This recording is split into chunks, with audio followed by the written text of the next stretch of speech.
खोर्धारे आरंभ है क्याबिन उच्छेद अभियान सहर को सौंदर्यकरण करने को रास्ता कड़ू हटा जाउछि क्याबिन। तेबे दीर्घ वर्ष धरी क्याबिन रही ट्राफिक छक थाना छक समवाय बैंक छक पुराना अलाहाबाद बैंक पाखर समस्त क्याबिन को उच्छेद करा जाउछि। उपजिलापाल तहसिलदार पौर निर्वाही अधिकारी एसडीपीओ विभिन्न थाना अधिकारी समेत 6 प्लाटून पुलिस फोर्स नियोजित अछंती। किछि दोकानी हाईकोर्ट रु आनिथिबा रहितादेश पत्र धरी दोकान आगरे ठिया होइतिबा देखिबाकू मध्य मिलुछि। फर्स्ट विजुअल देखि पारुछंती उच्छेद प्रक्रिया आरंभ होइछि। खोर्धार आरंभ होला क्याबिन उच्छेद अभियान। सहर को सौंदर्य करने को रास्ता कड़ू हटा जाउछि क्याबिन। अधिक आलोचना पाई लाइव रे आम सहित खोर्धार जोड़ी रिपोर्टर शुभ्रांशु अच्छा। शुभ्रांशु किछि दिन पूर्वर आम देखुलु कि केउभली भाव ये उच्छेद प्रक्रिया को समस्ते विरोध करुले किंतु आज ये प्रक्रिया आरंभ होइछि केमती देखुछंती स्थिति?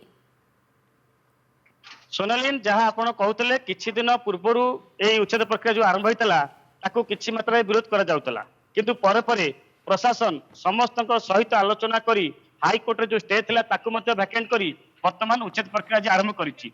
जो व्यक्तिगत भाव में किसी दोकानी सेमानकर स्टे ऑर्डर आनी से दोकानी गुड़िक छाड़ी देकी आउ जेतक दोकानी पुराना अलाहाबाद बैंक छकरू ट्राफिक छक बर्तमान आम अच्छु कोऑपरेटिव बैंक छक समय बैंक छक या परे परे पूरा जिलापाल कार्यालय पर्यंत रास्ता कड़े जेते क्याबिन अच्छी जो मैंने सरकारी जगह जबरदखल करके दीर्घ वर्ष धरी प्राय आम कहीपर 24-25 वर्ष धरिकी गुजराण मेटाऊले और बेपार करुले किंतु प्रशासन चाहिला जे यही मुख्य रास्ता को सौंदर्यीकरण करने ट्राफिक छकरू नुआ जिलापाल कार्यालय पर्यंत जो दीर्घ रास्ता जाइए तार दुई पटे जो जो क्याबिन सब अच्छी जो जो अस्थायी दुकान घर अच्छी जो मैंने सरकारी जगह दुकान घर कर सब उच्छेद बर्तमान प्रक्रिया आरंभ होती। शांति श्रृंखलार चली कौन दुकानी मान हो जनसाधारण हो समस्त एपटी सम्मति थिबार जना पड़ुची कौन सी काले किसी अघटन घटिब से 30 जन police officer 6 platoon police force नियोजित अच्छा।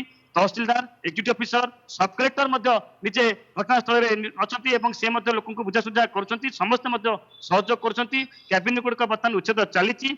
जदि कौन अघटन घटे दोकानी मान गोटे प्रकार दिखाई जदि किए कार जिनस उठाई चाहिए मागणार free of cost transport provide कर पौर प्रशासन तरफ काले किसी अघटन घटो से आंबुलांस फायर सेफ्टी टीम एम नियोजित अच्छा। समस्त प्रकार प्रिकॉशन नहीं प्रशासन वर्तमान दीर्घ 30 वर्षर ये जो जबरदखल थिला क्याबिन मान जो थैथान थे बर्तमान उच्छेद कर चलती किंतु क्याबिन मान गोटे कथा कहवा कथा जे आमको थैथान करके उच्छेद करते आम सोमर चली जाता एपर्यंत मात्र 160 डेंगी जोन रे क्याबिन तैयारी होती 40-50 जन प्राय 60 हम से मुनिसिपल दुकान गुड़ी को सब वर्तमान भंगा जाउछि। शुभ्रांशु समस्तक कौन थैथान प्रक्रिया किछि करा जाय नाही कि अर्थात केते जनक थैथान करा जाइछि आ केते जन वर्तमान बाकी अछंती? निश्चित भाव सुनाली यह एक गुरुत्वपूर्ण कथा 2003 मसीह जिते 500 रु ऊर्ध्व दोकानी 3000 टंका दाखल करके पौर प्रशासन पाखे स्थायी भाव दुकान पाइबापी आवेदन करते एपर्यंत कार्यकारी होना यही दुकान पाईना। बर्तमान भेंडिंग जोन माध्यम पूर्व नवीन सरकार अमल में भेंडिंग जोन जो अनुदान आसीला से 160 दुकान घर भेंडिंग जोन माध्यम किंतु जो दुकान गुड़ रास्ता कड़ रही संख्या 500 रु बढ़ी बढ़ी 1000 ऊर्ध्व है तेणु संपूर्ण भाव में थैथान कराई किंतु थैथान करा नगले भविष्य में थैथान वर्तमान उच्छेद प्रक्रिया आरंभ होइछि।